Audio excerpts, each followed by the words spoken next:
Oi, pessoal! Vamos nós aqui para mais uma videoaula. Essa agora vai ser uma videoaula para revisão, tá, pessoal? Essa vai ser a matéria avaliação trimestral de vocês. A avaliação trimestral vai estar toda em cima de evolucionismo e adaptações, tá? Dos capítulos 3, 4 e 5 do livro 1 de vocês, beleza? Então vamos lá. Para a gente entender da onde surgiu essa ideia de evolucionismo, a gente tem que olhar primeiro as evidências das adaptações, certo? Então, onde é que estão essas evidências de evolução? Essas evidências de evolução a gente consegue perceber através dos órgãos vestigiais. O que são órgãos vestigiais? São apêndices vermifólicos, esse apêndice, né, que a gente tem, apêndice vermíforme, que indica que a gente já teve um ancestral tipicamente herbívoro e algumas características moleculares semelhantes a alguns fósseis encontrados, tá? Mas isso aqui são evidências que a gente tem sobre bioquímica e órgãos vestigiais, mas que a gente só conseguiu perceber hoje. Mas, olhando também, sem ter essa visão microscópica né, a gente consegue perceber as adaptações olhando as espécies, né? Como assim as espécies? Perceber o tipo de específicas, né? E essas especiações a gente percebe através de isolamento geográfico. O que é o isolamento geográfico? É uma barreira geográfica, né, que vai impedir a troca de genes entre indivíduos, tá vendo? Existiam essas populações com uma barreira geográfica no meio. Aqui elas poderiam cruzar, que teria esses descendentes, mas no final das contas a gente só vai conseguir ter essa coloração de borboleta. Esse aqui é só um exemplo mesmo grotesco de uma barreira geográfica que pode ser colocada, tipo uma estrada ou um rio, pode aparecer, enfim, uma cidade que pode dividir essas populações de borboletas, beleza? Esse isolamento geográfico faz com que as espécies elas fiquem cada vez mais específicas mesmo, né? Tem também o isolamento reprodutivo. Esse isolamento reprodutivo pode acontecer também através do isolamento geográfico.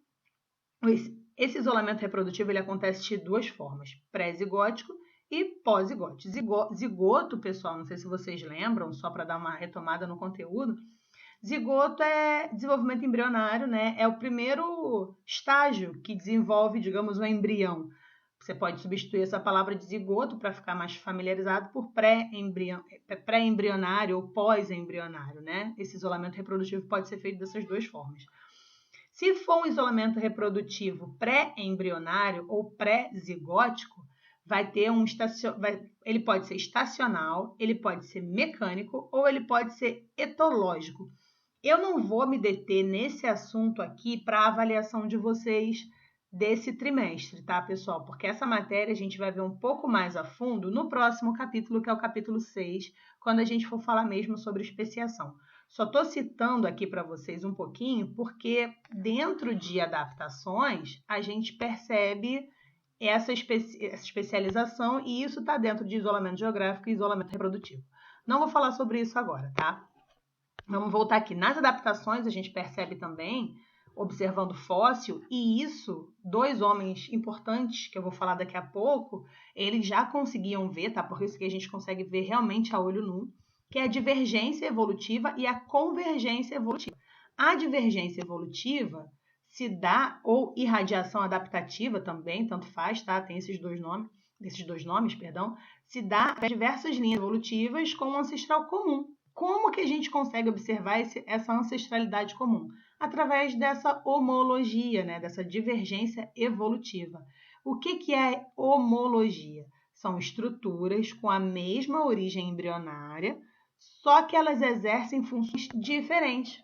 Olha aqui o exemplo para vocês, tá vendo aqui? São os mesmos conjuntos de ossos da mão humana, da pata de um gato, da nadadeira de uma baleia e da asa de um morcego. Tá vendo aqui em azul?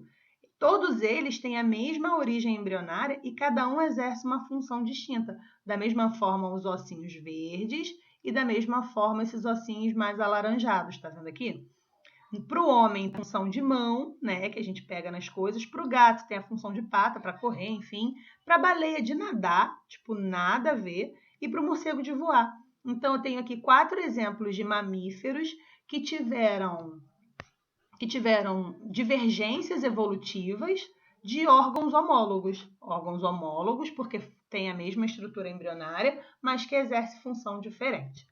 Beleza?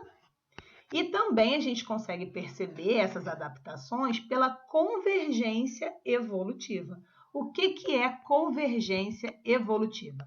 São organismos que não são intimamente aparentados, ou seja, são organismos que têm origem embrionária diferente, que não têm o menor parentesco, mas que as estruturas exercem a mesma função.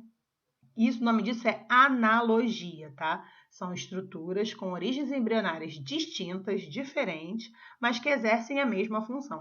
Um exemplo clássico disso também seria a asa do morcego, que a gente já viu que a origem embrionária é diferente da asa de um inseto, digamos assim, né? Os dois exercem a mesma função, os dois servem para voar, mas eles têm origens embrionárias diferentes. O inseto tem toda uma fisiologia diferente, não tem nada a ver com o mamífero. Tá? Em outro lugar, outra classe, enfim, tudo completamente diferente.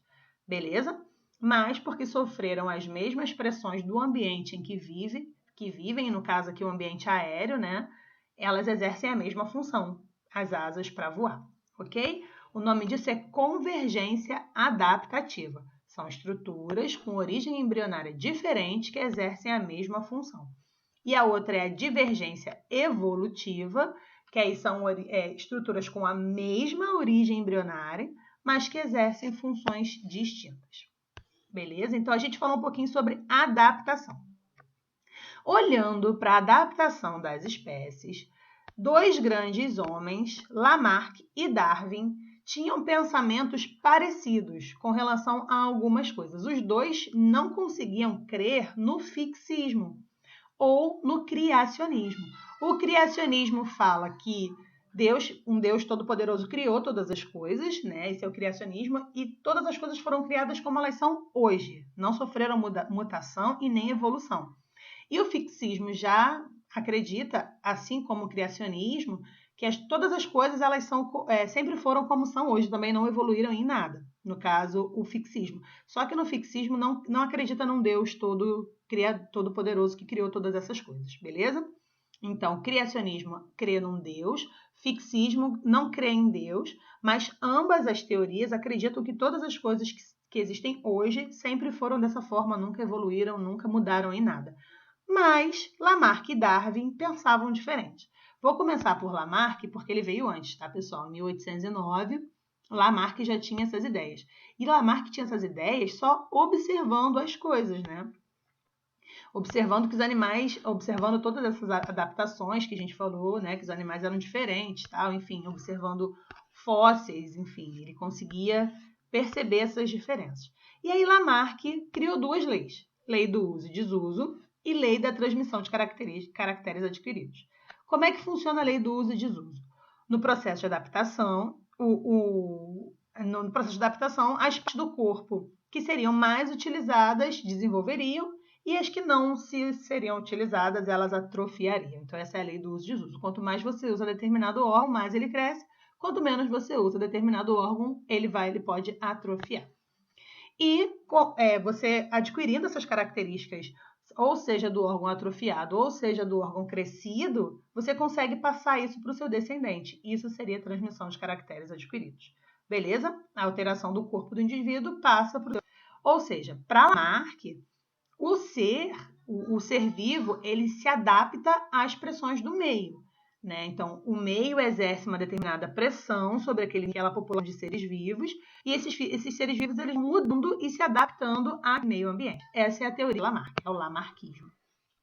Darwin veio a seguir e ele não conseguia crer em algumas coisas. Ele concordava muito com Lamarck em várias coisas, mas Darwin ele discordava de algumas coisas que Lamarck falava, né? Uma das coisas que Darwin discordava era isso de que o ser vivo ele tem que se adaptar ao meio. Não, Darwin não acreditava nisso. E também não conseguia crer que a gente adquiria determinadas características e passava isso para o descendente. Darwin também não cria nisso. No que Darwin cria? Darwin ele cria e criou algumas teorias, né? E a principal teoria de Darwin é a seleção natural. Como assim seleção natural? Vamos lá. Seleção natural no caso, o meio ambiente seleciona o indivíduo que vai estar mais bem adaptado a ele. Então, vamos lá. O meio ambiente vai exercer determinada pressão sobre determinadas populações.